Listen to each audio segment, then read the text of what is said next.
বাস্তবায়নের লক্ষ্যে গণসংযোগ করতে আসছি। আমার নেতা কর্মীকে নিয়ে আমি বাহুবল বাজারে গণসংযোগ করতে আসছি এবং আমাদের প্রিয় নেতা ভারপ্রাপ্ত প্রেসিডেন্ট তারেক রহমানের সালাম দিতে আসছি, জনগণের কাছে পৌঁছাইতে আসছি এবং সবার সাথে ওনার সালাম দেওয়ার জন্য আজকে গণসংযোগ করতে আসছি। আমি একজন মনোনয়ন প্রত্যাশী হিসাবে সবার সাথে গণসংযোগ করতে আসছি। আমার নাম মোহাম্মদ মখলিসুর রহমান।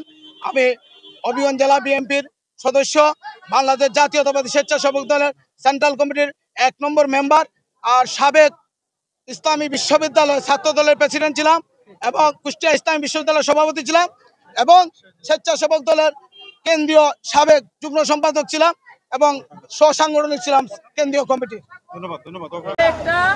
মখলিসুর রহমান মখলিস ভাইয়ের যে গণসংযোগ হয়েছে, এই গণসংযোগটা খুব ভালো।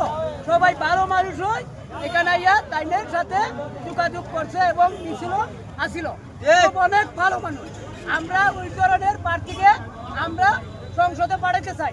সংসদে যদি আমরা এই ধরনের প্রার্থী চাই, এইরকম প্রার্থী চাই নামাজি এবং সৎ মানুষ, উনি গেলে সংসদ নির্বাচনে পাস করলে আমরা মনে করি খুব ভালো হবে। বাহুবল নবীগঞ্জ যে রাস্তাঘাট যা আছে জনদরদি এবং গরিবপুরারে উনি খুব একজন একটা সাহায্য করবে আমরা জানি এবং আমরা ভালো মানুষ হিসাবে তার লাগিয়া যতটুকু পারি চেষ্টা করতাম। তার ভালো হইলে আমরা রাস্তাঘাট আমরা কোনো টাকা দেখাইতাম না।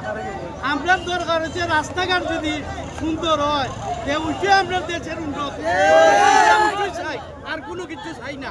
ইনশাআল্লাহ যদি ভাই আমার মখলিস ইনশাআল্লাহ আমার দেশের এমপি নির্বাচিত হয় তাহলে ইনশাআল্লাহ আমরা রাস্তাঘাট, স্কুল, মাদ্রাসা, কলেজ সম্পূর্ণ সুন্দরভাবে ইনশাআল্লাহ চালাইয়া যাইব।